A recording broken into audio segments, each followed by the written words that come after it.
I cannot be the only one who's barely holding it together every holiday season, and sometimes that means I need a last-minute gift bag. So today I'm going to show you a 10 minutes, truly 10-minute, good enough gift bag that you can sew up, and you can even use some orphan quilt blocks you've got laying around. Hi, I'm Tasha from Tasha Quilts, and I'm not just wearing this headband for fun. It is QuiltMiss Day 3, and I am super excited. If you don't know what QuiltMiss is, it is a collaboration among 12 YouTubers who put out videos for the first 12 days of December, and you are here on Day 3. You can watch all the videos, get our secret words, and once the final video is posted, you have a couple of days to turn those words in, and then you can win a prize. And today, you have the opportunity to win the prize of my gift bag, and of course, what's a gift bag without a gift? I'm going to stuff it with some goodies when we're done.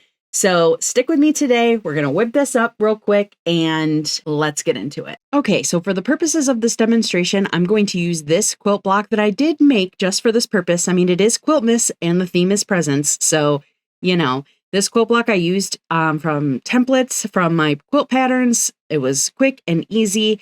And if you're interested in how to make this block, I will put the cutting instructions on my blog so that you can give it a go. And I also have a video on my favorite way to make curves that I will link right, here. So first we're going to prepare this as if you're using an orphan quilt block, but if you decide to use just one piece of fabric, you'll be able to skip this step and I'll tell you where you would jump in there. So this quilt block is 12.5 inches by 12.5 inches. It is the unfinished size. So it's a 12-inch finished, but right now it sits at 12.5 by 12.5. So I cut a piece of fabric that is 12.5 inches by 16. Of course I used white, so it's a little hard to see, but I'm trying to use my wool cutting mat here to see, to make it a little bit more visible. And the first thing we're going to do is sew these two things together to make one giant rectangle. And then that way you can get the visual if you're using an orphan quilt block or if you're just using a piece of fabric. For the first part we're going to do here, you would put your right sides together and you want to make sure you're putting the bottom of the block to where you're going to sew. So basically I will pin this for you and then you can kind of see what we're going for here. All right, so I have the bottom of the quilt block clipped to my rectangle and right sides together, the bottom of it at the top. We'll sew this together, right? And then when we flip this up, you're going to have this little pouch we're creating to make the gift bag. So just stay with me. First, we're going to sew this seam together and make that one giant rectangle.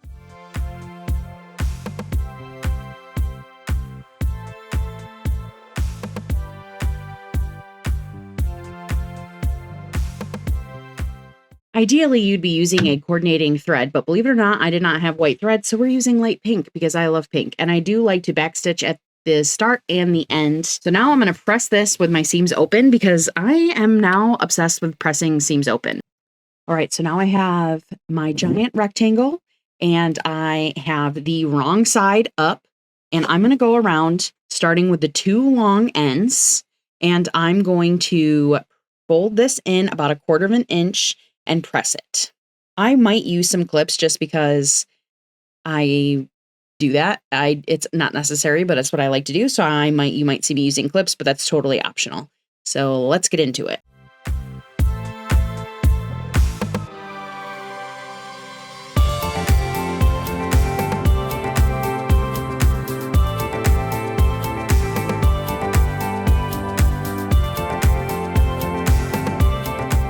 Okay, so I have the two long sides pressed first, and then I'm going to go and do the top and the bottom. We don't have to be completely precise about this. We just want to make sure that we catch it when we're sewing it. Remember, this is quick. We're doing this instead of stopping at the dollar store on the way to wherever we're going, because some of us are last minute people. I don't know. I think I've read that I might be type C. I don't know. I have to give that another Google, but yeah, if it wasn't for the last minute, I wouldn't get anything done. That's one of my favorite phrases.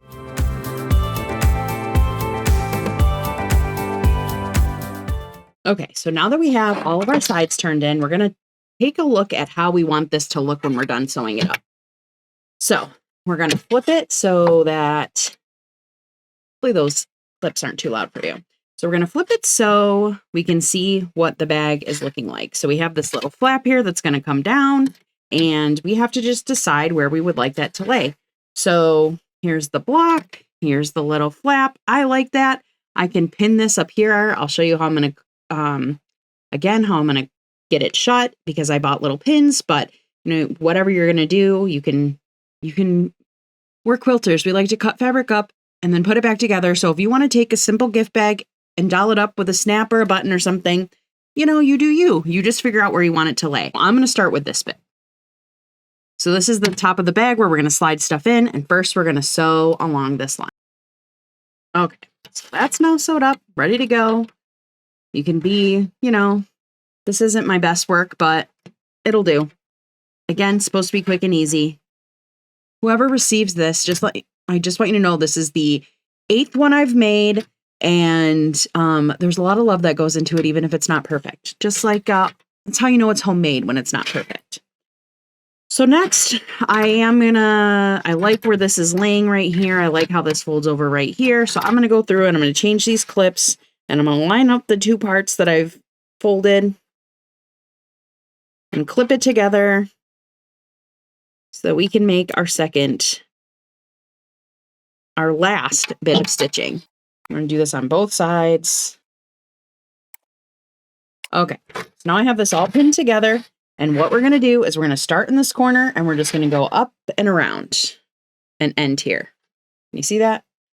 Now that I have this all pinned, we're going to start right here. We're going to go up all the way around and back down. We're going to backstitch, done. So ideally, again, white thread would be perfect here, but I don't have it.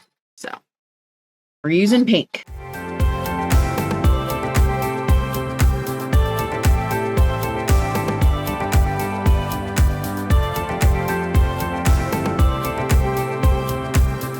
So here we have it. We have this little pocket, nice and ready, easy. Couple lines of sewing, especially if you're just using a solid piece of fabric. It takes no time at all. And this flips over. Again, you can play with your placement so you can get a bigger flap, a smaller flap. And then to keep this easy, what I decided to do was my kids always have spirit weeks. I don't know about you guys, if you have kids, grandkids, whatever, but they always have spirit weeks at school. So I got these little pins that we can use for both Spirit Week and for little clasps. So these are just like, it's a little bucket of pins. I'll link below. Got it on the good old Amazon. And there are so many cute little things in here. There's wreaths and snowflakes. I love this little snowflake. And there's little Christmas ornaments, all kinds of cute little things in here. I will try to choose, maybe I'll choose Santa because you'll be able to see him pretty good. So let's see here. So then we can just, I'm doing it upside down so it's confusing me. It's not that hard to confuse me these days. We can just stab our little Santa pin through here. Might have to go through 1 or 2 layers at a time. There's quite a few layers to go through, especially because I was trying to shove it through the seam, the little back on. And truly, after you cut the rectangle and do the sewing, it is quick. This is just as quick as me stopping somewhere, especially because it's likely out of the way. This is such a cute and quick way. Again, this is not a perfect, this is not lined. This is good enough and it's homemade. So here is a second one I made, and this was just out of a solid rectangle. You can see here, you can kind of see Santa. It's hard to see. It's a little bit, this is a fat quarter that my husband picked up at Walmart. I literally whipped this up in 10 minutes. You cut it out. Again, I cut this one at 10 by 25. You fold in all of your seams on the wrong side, stitch around, and you're done. Quick and easy. And then I used a little steam-a-seam and just added an applique star here to jazz it up. You could do whatever you want, a Christmas tree, whatever floats your boat. They're easy to customize. You could actually applique a quilt block on here, whatever you need. Thank you so much for tuning in. I'm Tasha. I love curvy quilt blocks, and curvy is my secret word. I'm going to stuff my gift bag full of some chocolate from a local company called the Chocolate Pizza Company for whoever wins this gift bag. You can find me across all social media at Tasha Quilts. I have a membership that is $5 a month called the Quilters Clubhouse, where we have monthly Zooms, cheer each other on, and we're going to be doing a 2026 whip challenge. So if you're looking for a good vibes community, consider checking me out. I would love for you to subscribe to the channel If you liked what you saw today, tomorrow you get a video from my friend Sean at The Guy Who Sews. I've seen what he has in store. You're going to be delighted. Make sure you're tuning in to all of the videos they release the first 12 days of the month at 6 p.m. Eastern. Sorry, I have to read my phone because I have no memory. So once the last video posts, you'll be able to fill out a Google form one time. You don't need to fill it out 12 times. There'll be a live drawing on Scrap Fabric Love's channel to announce the winner on December 15th. I will have everything you need to know down below. Thank you so much for tuning in. Take care of yourself, especially during this holiday season. I know that this can be a very challenging season for many of us for a variety of reasons, both good and bad.